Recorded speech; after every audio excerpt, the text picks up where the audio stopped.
Welcome back to Dream Heal Thrive. This is a space where we don't just talk about healing. We do the work, we embody it. And so today's episode is so near and dear to my heart. And it's one we've been waiting for some time. And we finally got it put in the schedule. Because if you've ever bitten your tongue or felt like you had to, or smiled through some resentment, avoided some conversation that, oh my goodness, you just did not want to have, but had your name all over it, so you knew you had to have it, this episode is for you. Yes, yes, yes, yes. And we're diving into what most people run from, but not just conflict for the sake of drama. We're talking about productive conflict, the kind that deepens relationships, not destroys them.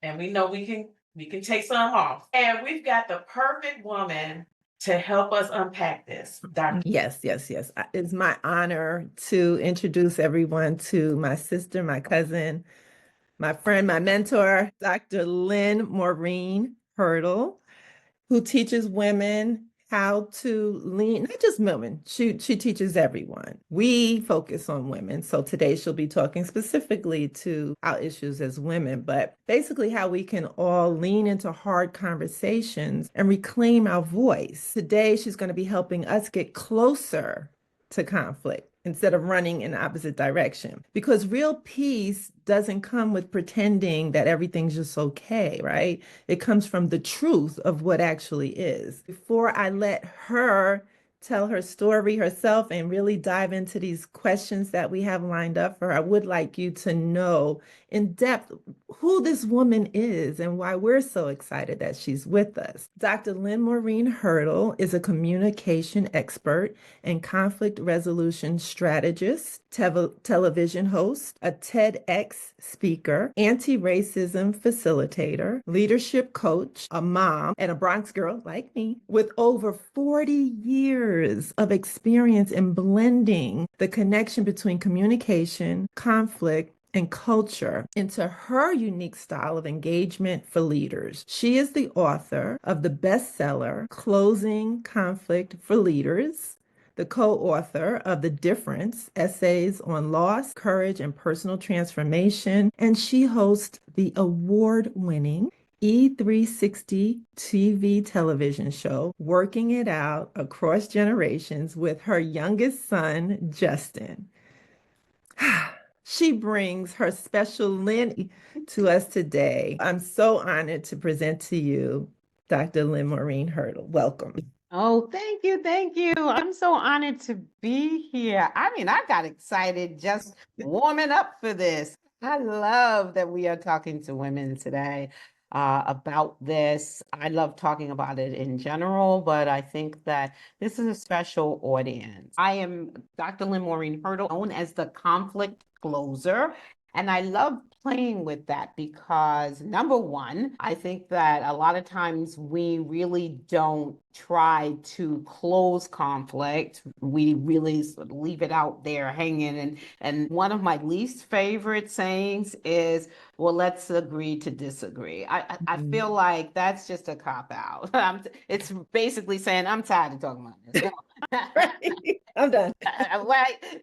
And since everybody's familiar with that, they go along with it. So for me is, can we close this out? It may not be, and often is not in one conversation, right? And I think that's where we get misled because I think that's the picture that gets shown is that it's this one conversation and now we're done and we're good, or now we're never speaking to each other again, or now we're mortal enemies, whichever. But it's only one conversation. So for me, closing conflict is important. The other thing is the conflict closer. The other side of that word is closer, right? And bringing people closer to conflict. I don't know how you can really get connected to and understand anything that you keep at a distance to bring it closer.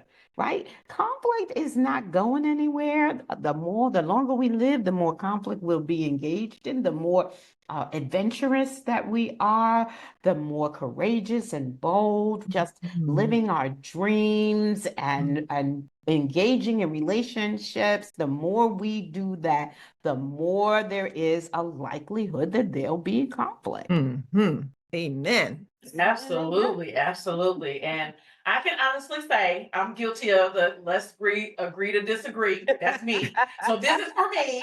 I'm taking That's accountability. one of the things is that the opportunity for people to take accountability. And I understand that there's a lot of not taking accountability, but also I think a lot of us don't understand the things that can lead to people taking accountability, including ourselves in a conversation, because we just think the person just doesn't want to own their stuff. But what have we done? What path have we laid for them to actually come to the place of wanting to own their stuff?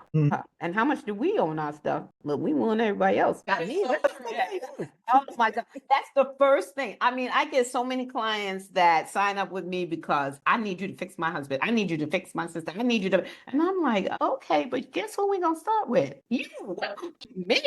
Right. That is so true. So true. So let's start here. Yes. Dr. Lynn, you teach that conflict isn't the enemy, but avoidance is. Yeah. Why do you believe hard conversations are actually a doorway to deeper connection, not just destruction? Yeah, I believe that, first of all, because I believe that conflict signals difference. If it could be just difference of opinion, but it could be difference of way of living, of life, of culture, difference of perspective. Number one, I think we have to get past this idea that has been drummed into all of us that difference is a deficit. I don't see difference as a deficit, never have. I've always been attracted to the ways in which we are different. So the opportunity to explore difference is really wonderful, I think. Number is. two, there's an opportunity for growth. When conflict comes, it says there's something here that needs to be looked at, hopefully resolved, and if nothing else, at least talked through. So when you do that, you grow in some way. If I find out one small piece about someone else that I'm in conflict with, I've grown because now I know that thing to be true for that person, and it could be true for a whole host of people or situations that I was in the past where I didn't understand. They've shed some light. Right now I see why that went down that road because shared this with me and I really didn't see it that way. I didn't think about it that way. So I think that that's really good. And then the other piece for me that is so strong is the understanding. Now I understand more about you or the situation or why we even got into this conflict. There's a lot of that happens in my work is, wow,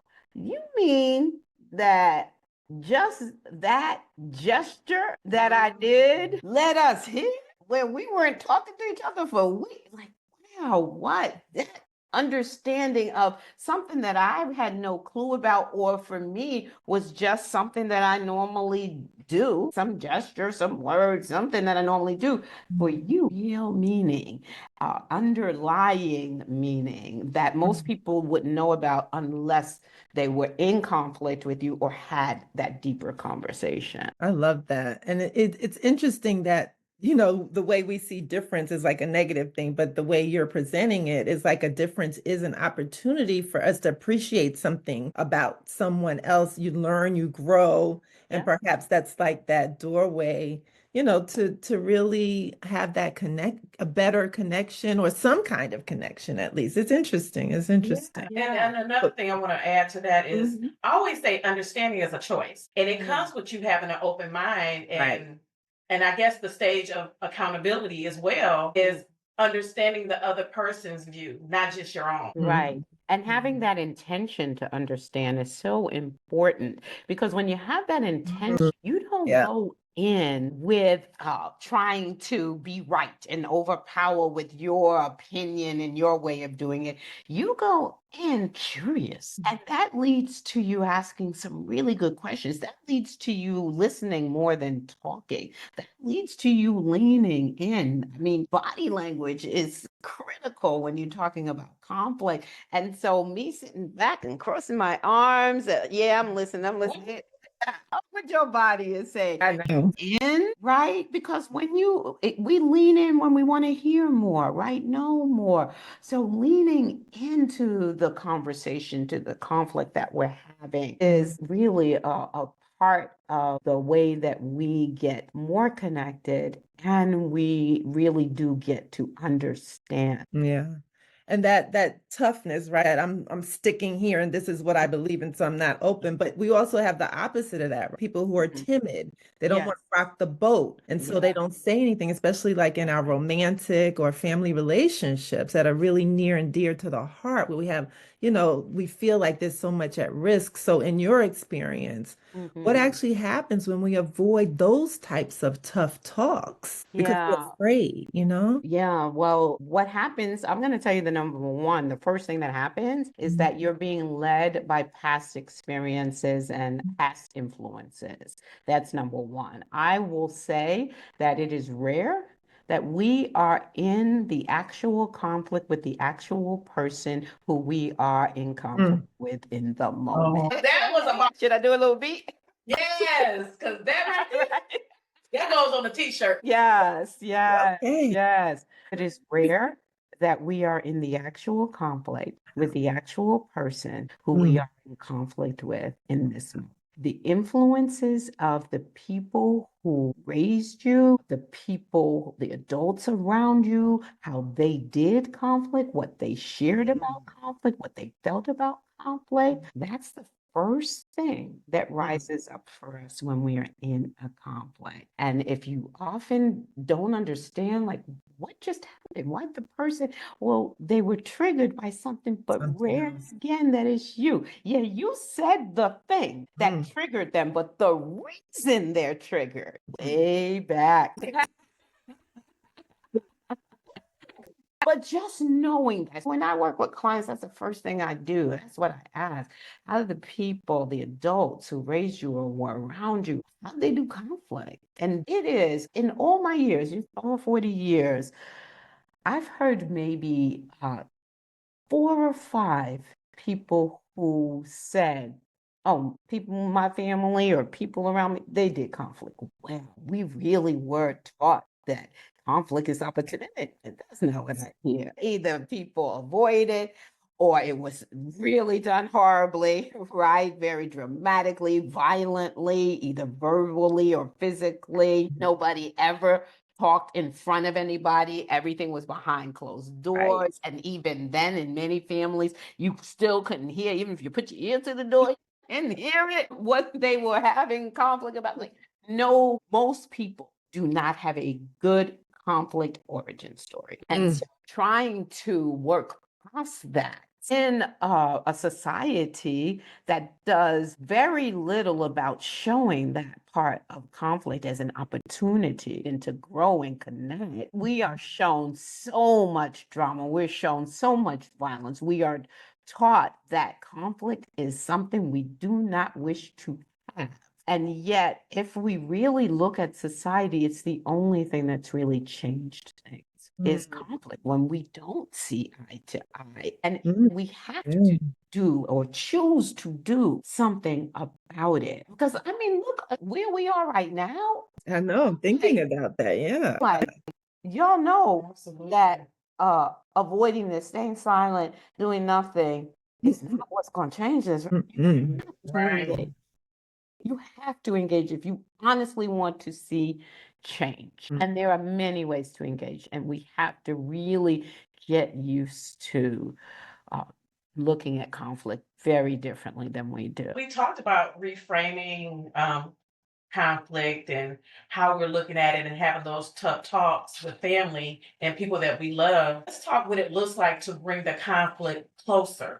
What does that actually mean in practice, especially when we've been taught to keep the peace at all costs? Keep everything behind closed Especially as doors. women. Right, this house stays in this house. We not don't tell nobody my business. Yeah. How do we work around that? Yes, yeah. So the first thing is mindset is everything. It was the piece for me, or one of the crucial pieces for me that was left out of the work when I was first trained in conflict resolution. It was really about the techniques and the methods and the tools. It wasn't anything about, well, how are you even going into this conflict? Because most of us say, oh Lord, this again. Oh, I gotta get myself ready for this conflict, conversation. This woman, this man, right? Yeah. Already set our minds that this is not gonna be good. And I don't want to be in it any longer than I have to. So your first thing is you've got to set the mindset of what am I going in here to really get, right? Understanding. I really want to understand what's happening here.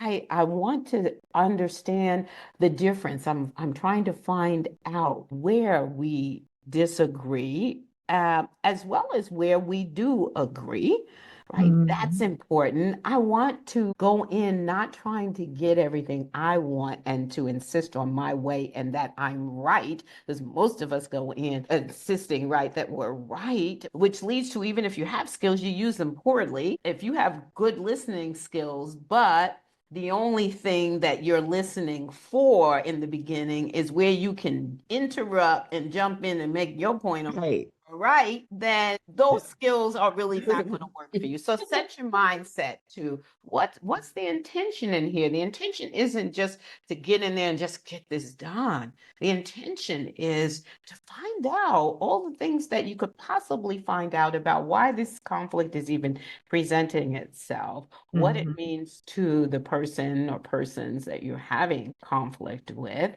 You also, of course, want to be able to share your perspective, but not to be right, but just to be heard and understood as well. So start always, I think people don't know enough and learn enough about their physiology and what you bring into particularly a situation that conflict where people don't want to engage. So your physiology is already responding to that. You might be hyperventilating. You might be, you can feel like heat rising, or the physical signals that you are about to be triggered or you are not in the space that you want to be in. So I always try to tune into what's happening with my physiology. And then I work with my clients. I do a lot of breathing. The breath is something that we always take with us, that we have control over, and it can control our body, right?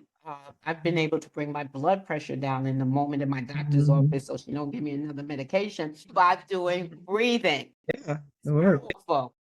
Yes. Setting the There. mind, right? And using what we have, which is the breath, to put us into a place of being ready.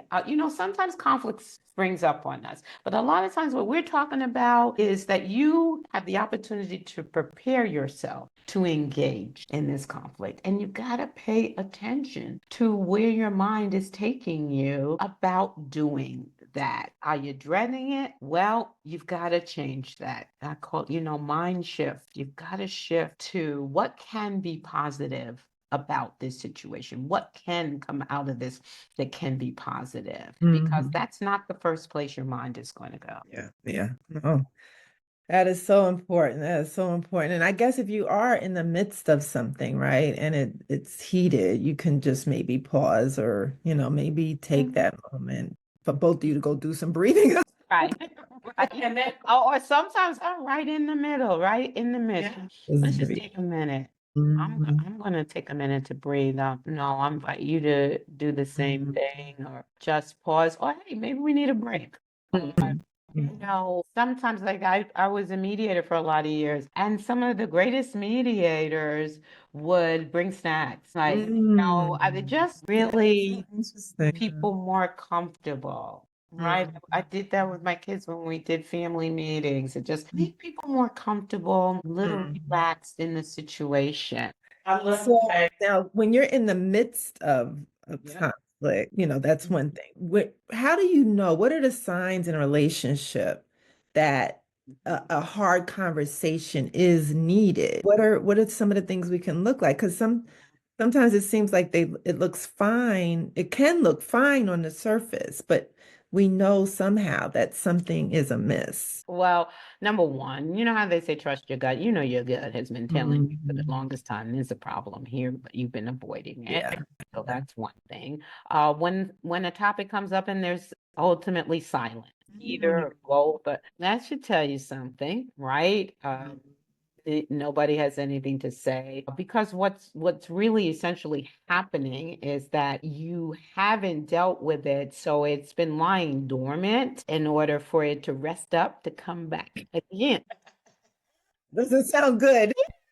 Right, all roads lead back to there's that underlying resentment. A body language is powerful. Looks, no, somebody brings up and you know and your mother, your clothes on the floor. You know the looks and go, I didn't say nothing. Oh, man. Know it, you know it. I had a mother that was famous for that. She could definitely say something, but when she didn't, my goodness, the looks. That's recognizing the power of body language and knowing that you're giving off signals.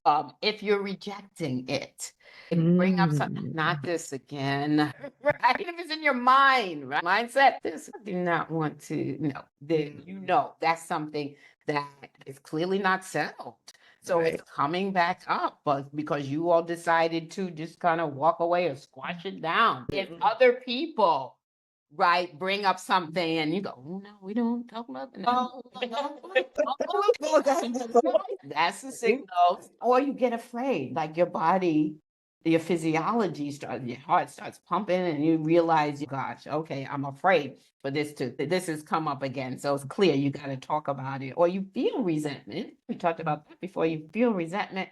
My favorite though is what I call collaborative joy, is when someone else hits the topic and you like, Collaborate. and then there's something we're gonna have. You got a conversation that needs to be. Yeah. Yeah. Yeah. Yeah, that is so funny. Now, a lot of us, even our listeners, have been conditioned to stay silent and not upset Yeah. anyone. Because a lot of us know either grew up in households where once you start talking about something, you hear the arguments and it Yeah. triggers things. Like you said, triggers that thing. So we've learned how to just keep it to ourselves. Keep it Yeah. ourselves. So how can women begin to rebuild self-trust after years, sometimes decades of self-silencing? Yeah.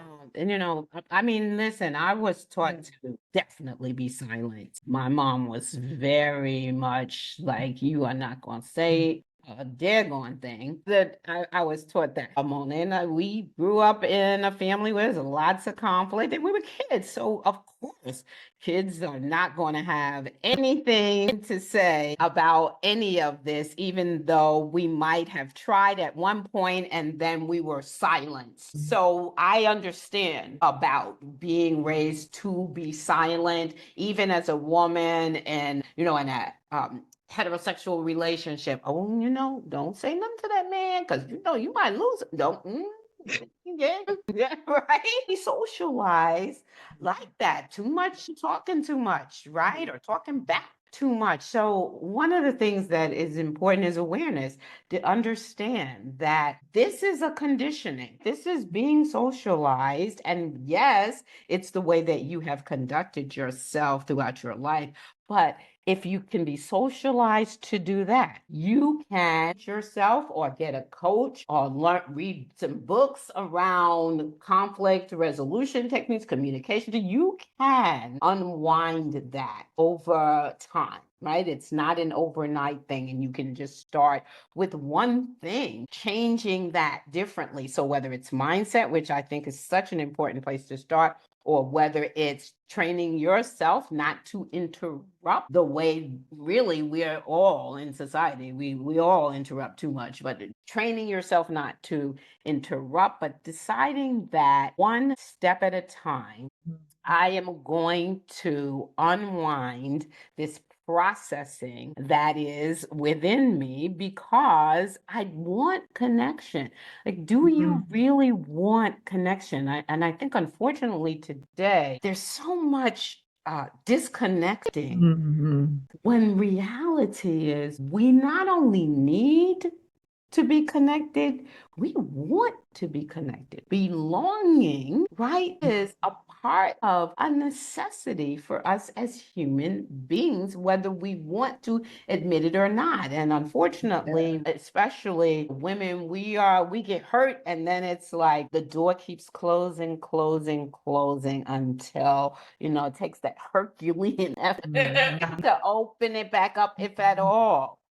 And Yeah. that's because we are taught to be silent and to keep our hurts to ourselves rather than be able to express them and to just be who we genuinely are. We all get hurt. We all have emotions that come up for us. We all have places where people have misunderstood us or wronged us. And there is nothing wrong with being able to put that on the table, particularly with people that we interact with on a regular basis. Right? It could be our coworkers, it could be our children, it could be our significant others, siblings. I mean, there's so many ways in which people have disconnected from one another. And I think it's just important, one step at a time. Take the mindset step, the listen more step without interrupting. And that's an easy one. And maybe I'll say that for last, as it's a one thing that people can do. Yeah, because that's an easy one. Yeah, that's so good. It's so much to really think about in this because it doesn't necessarily come, naturally to us. For you, you've spent your life in this work, really. What is a favorite example you have? Because we know that as coaches, it's good when we can share from our own experiences with the people we're trying to help. And so, Right. from your own experiences, can you name a time when you had to bring the conflict closer and what that was like? But then also, what was the shift on the other side of that conversation Right. that you saw? No, the Yeah. the good result of that, some result that what was Yeah. a good Yeah. example? Goodness, Lord, so many good examples. Oh, boy. So I'll give a couple that may one is an everyday kind of thing. And what I mean by that is, oh, this happened probably about 20 or so years ago. My young self, still, but in conflict resolution work, and at a time where I really was learning how to apply it to my own life. And I went to pick up a check as a consultant, getting paid, and that's a conflict every time, every time, every time. But so I'll tell this last part at the end of it. Okay, so I went to pick up a check. I literally had to go to the physical office to get it because it's in the mail was getting a little old. I went to the office. I happened to also be leaving for a trip. And so that was the other reason why I said, well, let me come down to the office because I knew then I could go to the airport. And they didn't have it after they told me they were going to have it, leave it with this particular woman. I'm stressed out about the history of not having this check, the history of, as a consultant, y'all do not respect me and my money, right?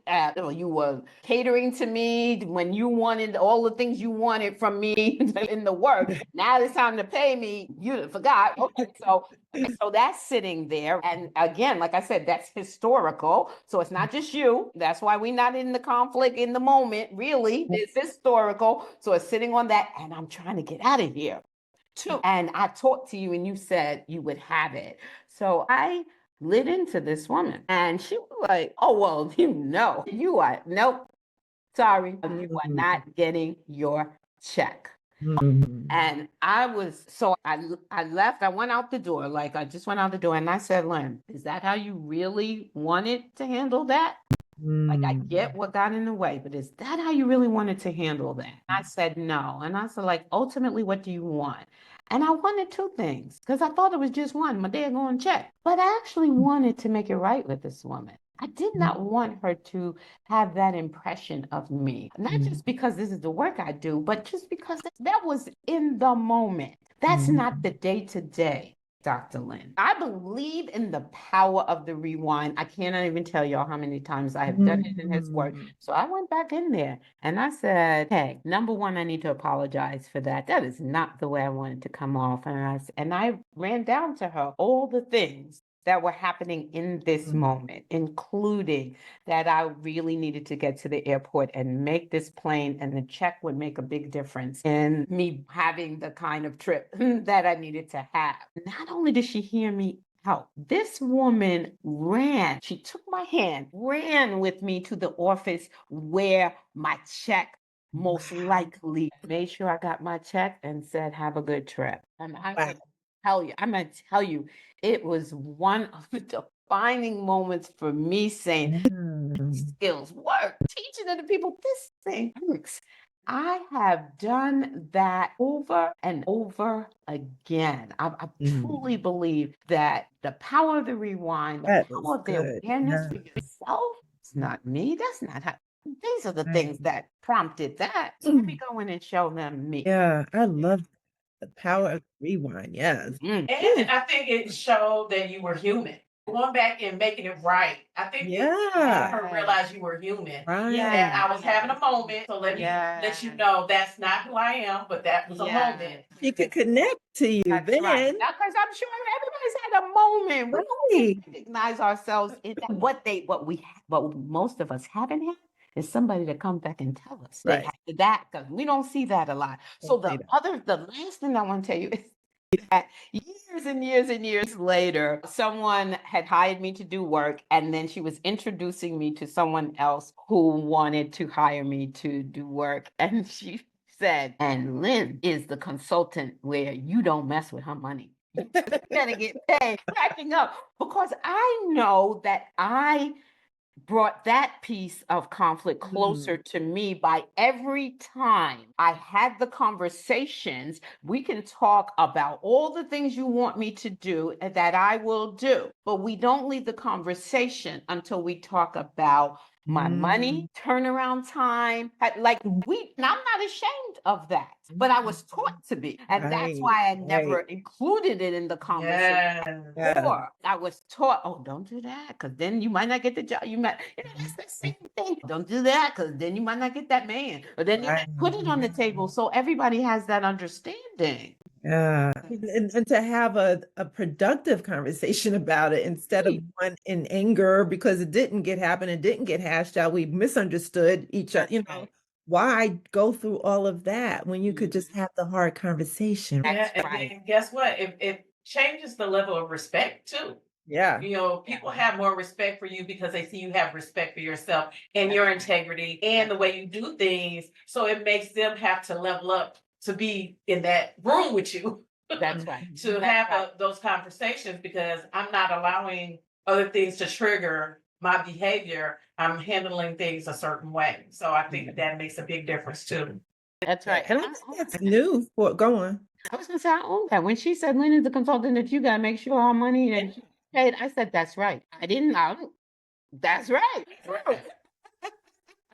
And I think when we're in this work of healing and helping and things like that, we make up in our minds that, well, I would do this for free, but I don't. Like, this is my living. This is so having those kinds of hard conversations in this arena is sometimes non-existent.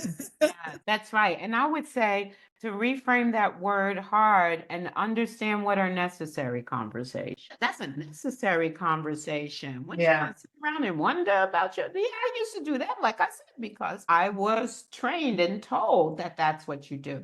But no, to bring things into your repertoire that are true to you. And if other people don't like it, then that's their thing. And then you may have to have an additional conversation, and that might be hard, but the necessary ones, let's not call them hard conversations. Let's just say, no, this is necessary. I like that. The relationship's falling apart because of this. So this is conversation. It's a necessary one. If we care about this relationship, then this is necessary. You don't want to wait till you're pushed against the wall or in a corner and then you come out swinging. You don't want to wait to that point. You want to tackle it from the beginning, when you see those situations arise. That's right. And you want to, when you talk about growth, you're also extending an invitation for that person to grow. When I Yeah. have those conversations, I include that necessary conversation about the money, that person has the opportunity to grow. Because I'm going to tell you, there have been many times where they're like, oh, I don't know what our policy is to make payment. Right. We're in that area. It's an opportunity. But for real, you've not made it a necessary the conversation. So it's like, okay, cool. You don't know. So before we sign this contract or whatever, I'm gonna need you to find out. It's simple. In a conversation with somebody else, I don't know the answer to that question. I think it's gonna be important for you to find out. Really. Like that's really the bottom line. It's not shame that you don't know. Right. It's that this is a missing piece for us. Mhm. Absolutely. Mm-hmm. Absolutely. Now let's get a little practical. Okay. What is the difference between productive conflict and toxic conflict? I don't even know the difference between the two. Right. And how can a woman know which one she's in? Because sometimes they can kind of get intertwined, a little bit of each, but it's all the same to me. Right. Uh, so toxic conflict is really conflict that doesn't go anywhere. It keeps escalating. That's not going to produce good results. So that's number one. Number two, or it goes around. Keep going round and round because we're not bringing anything new to the conversation. We're not willing to be vulnerable and to share and go deeper. We just want to stick with our argument and be right. And both of us or all of us are engaged in that place. No one's stepping up to say, okay, I would really like to be the one that is talking more, but I'm going to sit back and I'm going to listen and see what I can get from them, right? That's a productive conversation. Yes, you get back in it, but somehow we've been taught that you're weak if you aren't the one that's dominating the conversation. But the reality is, for me, what I've learned is when I listen more, I'm actually talking about the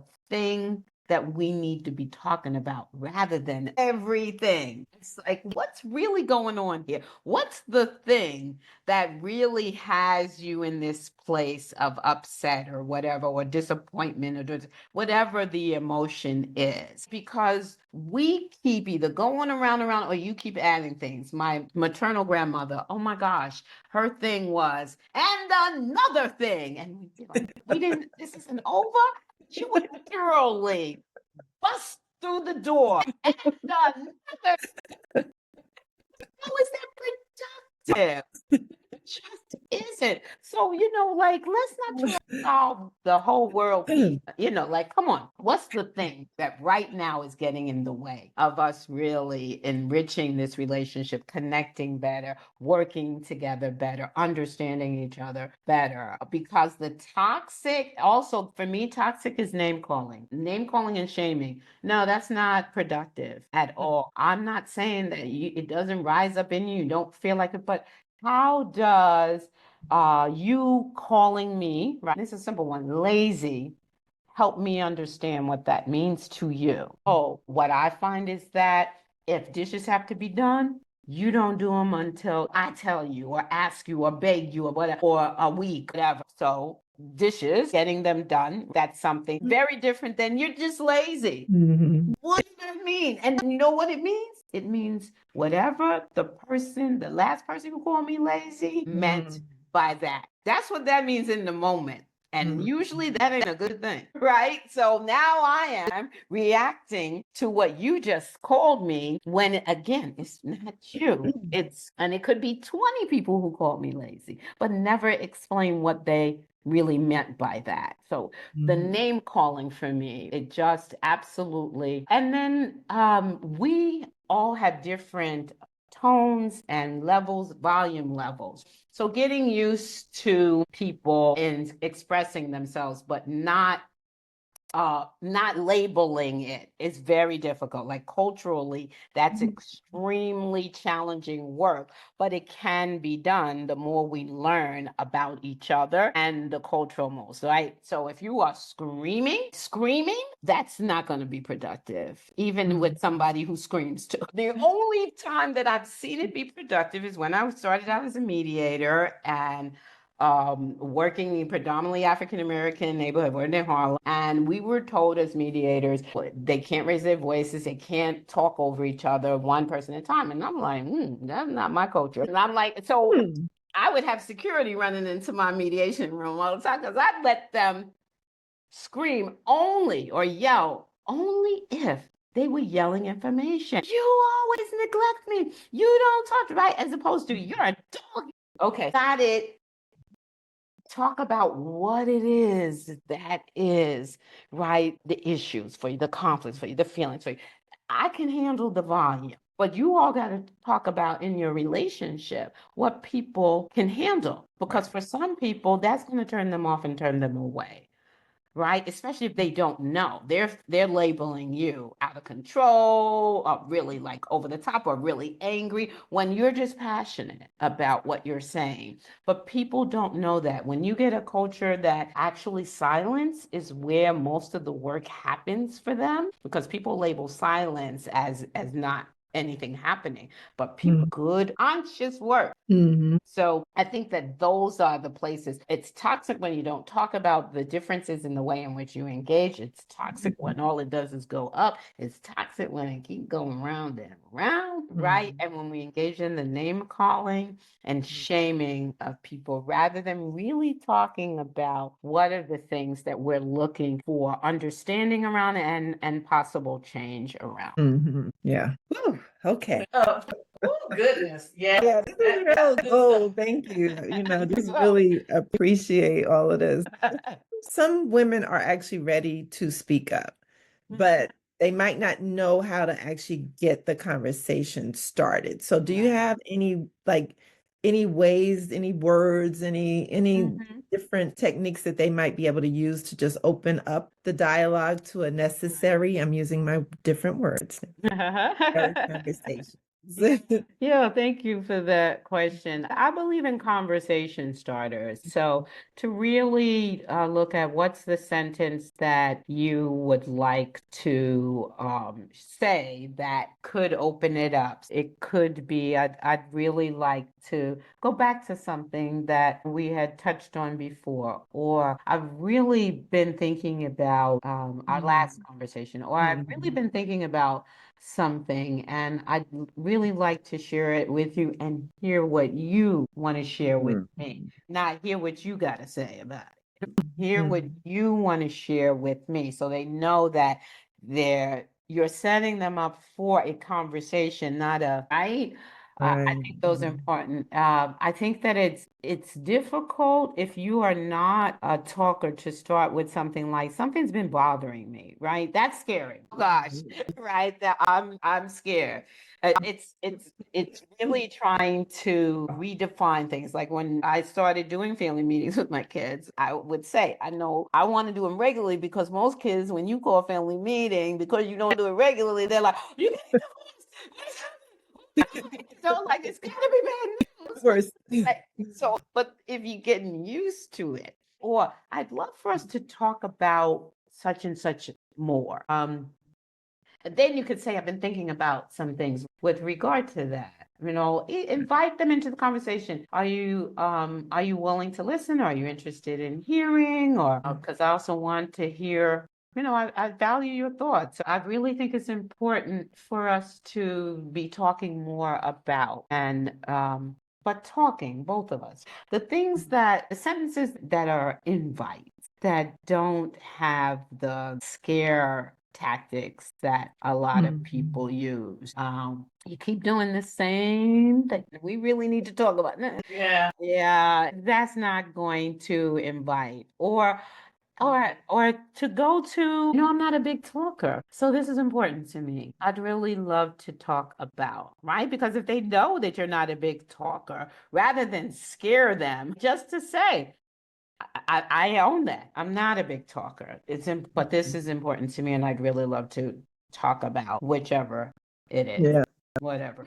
Triggered though sometimes by I want to talk to you later, or it's like, wait, what about what? Like, so in my head, I'm like, okay, what are we going to talk about? Could it be, and so like, that's not, I think that's not a good technique. Yeah, absolutely. But Give some context about. right. But in the moment, right, opening up. So if you're going to, if it's not going to happen now, but you're looking to get time on the calendar, the clock, whatever, then I think it's important for you to share what you can about the topic, right? And I'm bringing it up now Right. because I Okay. really would love for us Something. to talk about this later. But also know who you're dealing with. Because if you're dealing with somebody who's like, no, no, no, no, okay, no, we're gonna talk about now. Right. Right, that my suggestion is that you pick a time where you're both going to be available or all going to be available, and then just bring it up to have the conversation in the moment. If that's the kind of person that you're dealing with, Yeah. because we're all different, and they can learn just like you can learn. 'Cause my son did that to me the other day, and he was just like, we need to talk either today or tomorrow. And I just really had to sit with myself and say, if you go to the negative, then this is going to be on your mind and heart all day. You know him. He Mhm. will talk. He will talk, right? But eventually, by the end of the night, I was like, I think we're going to need to talk about it today. So can we do that? And we did. Because I asked the question, does it involve me? Mhm. You know, is it money? Is it, yes, yeah. Oh, okay. All right.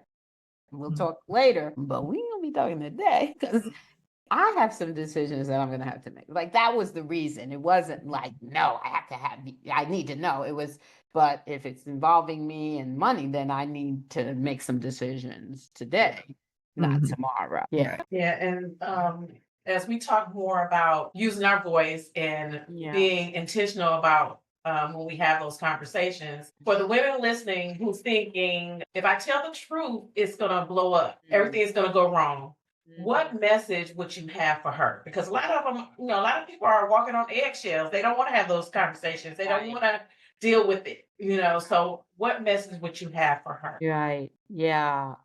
I talked about this expression that I don't like at the top. I'm going to say the thing that I do like. I do believe the truth will set you free. You may not like all of the results, but one of the things that it will do is that at least it clears the air that this is really true for you. Sometimes it's a hard answer to that truth. But the freeing of it is really important. I understand that you don't want to put yourself in any kind of physical or verbal emotional danger. Like that you do not want to do. So if that's the reason that you're not saying the whole truth, I understand that. But you got to say it to somebody because at some point you're going to need an exit plan from them because that's Mhm. just not healthy to stay Absolutely. in a ship where you are in trouble, like in danger. Yeah. True, it's important. But you have to be able to be in a relationship where truth matters, honesty matters, because it brings us closer. It lets us know what it is that we are probably going to have to problem solve. Right? And it also allows us the opportunity to work together on this. And the other person, sometimes they know your truth, right? You'd be surprised how many times they know that that's not the truth. And you gotta be able to be in a place where you have that safety of I don't know how they're gonna take this, but I know that I need to be honest. I know that I can be honest and be safe in this. And then you've got to understand that honesty doesn't always lead right away to people being able to hear it in a way where they can then move forward with you. Sometimes people need a minute to sit with it because it hurts. Yeah, and they're not ready. But the truth, they hear it. They have to deal with this. It's in their face, but they're not ready to fully deal with it at that time. Yeah. Yeah.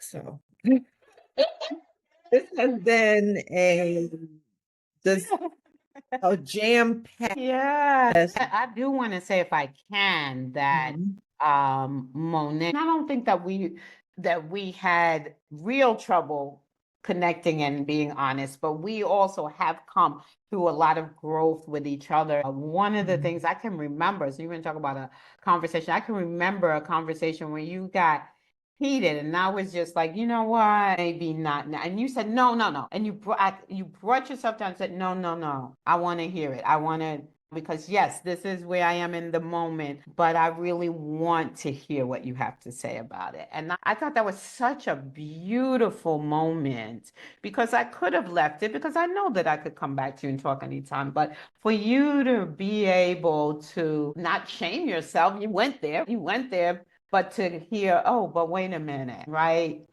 This is how we talk with one another. I value opinion. We are always truthful. We take it from one another. All of those things to be considered in the moment. And then I said what I said, and you really considered it, but knew that you could still be you and decide to do what you want to do with it. That's the place that we all want to get to in Yeah. our conversations, in our relationships. Not that we're going to be perfect, not that we're not going to get triggered and say the wrong thing, do the wrong thing. Remember the power of the rewind, but that we know, though, that we will come back to each other and continue the conversation, and that it'll move us forward. Yeah, and I'm happy that I've had you in my life to help me with these things, but it's also incumbent upon all of us to hold each other accountable once we know this, to help each other stay accountable to this way of communicating from an honest place. And it's a challenging place. So, okay. So we want to leave our listeners with another golden nugget, though, one that they can work on their own. So what one bold step can our listeners take this week to get closer to the conflict in their own lives? I would really like you to learn to listen past the place in which you wish to interrupt, because my experience is that comes early in the conversation. As we, here I go. Or we've practiced it before. Now, they say this, say that. Yeah. I'm ready this time. Yes, yes. You to really be able to ask a question of someone that maybe it's conflict, maybe it's just something that you really want to talk about, that you've got some heat around, you've got strong opinion on it or whatever. Maybe it's somebody that thinks differently from you, that you haven't canceled or unfriended and cut off, whatever. Like they're still in your life. That list is growing long. Whatever, right? So it's really, I want you to ask a question and then intentionally listen and notice, where's the place where I really want to get in here? And I'm going to ask you to intentionally listen past that place. Try it in increments, 10 seconds past, the 20. Like, because the more you train yourself to do that, the more when you are in the conflict, in this conversation, you will have learned to really listen through some of the things that you might not have listened through before. And therefore, you will probably learn some things that had you cut them off earlier. Right. Yes. Thank you. Oh, it's a really good one. It's a really good one. A beautiful place to start this work. A beautiful place. Lynne, we thank you for reminding us that hard conversations are sacred ground, not war zones. This was gems dropping everywhere. I've learned so much in so many moments. This was very, very powerful, because even in my personal life, just knowing how, I may have grown here, but it's some places where I need to really practice and really be intentional about listening more, so I'm not triggered about things that may have happened. So this has been awesome. It is amazing. I appreciate you. Appreciate you. Thank you. I really appreciate you all too. And I just want to say that in this climate, I'm really passionate about offering our membership program for people who really, it started with people who were like, I wish I could do this, right? Or people who said, Dr. Lynne, I got into a conflict the other day and I said in the moment, what would Dr. Lynne do? And I'm like, oh, yes, tell us about your program. Yes, it's called Connecting Through Conversations. It's communicate courageously with powerful intention and impact.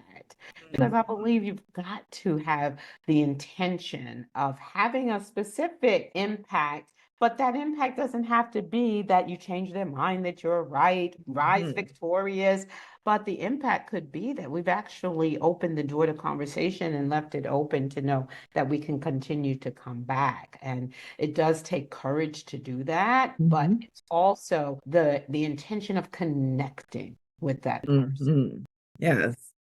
We'll have it in the comments. Also, it's an opportunity to learn 2 new skills a month. We have videos that not only teach the skills, but then demonstrate the skills. It's Mhm. also the opportunity to have one 90-minute live session with us, a group session where you can bring your questions, but also we role play out, teach you how to use the skills, apply them in real life. Mhm. You also have a library of more resources and information that really helps you to understand more about just incorporating these skills into your life. Because we are committed to having 1 million conversations worldwide, having something to do to prompt those conversations. Because look at where we are, folks. We don't need to withdraw. We really need to have more conversations. Yeah.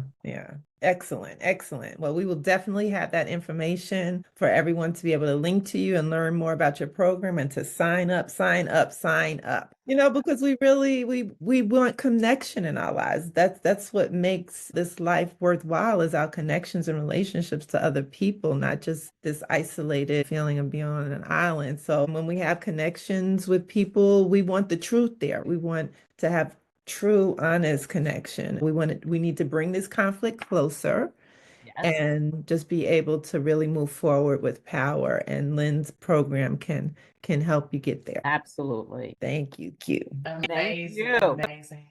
So if this episode blessed you, be sure to share it with another sister who's been biting her tongue for too long because we've learned some stuff. And don't forget to subscribe. We've got more healing, more truth, more thriving coming your way.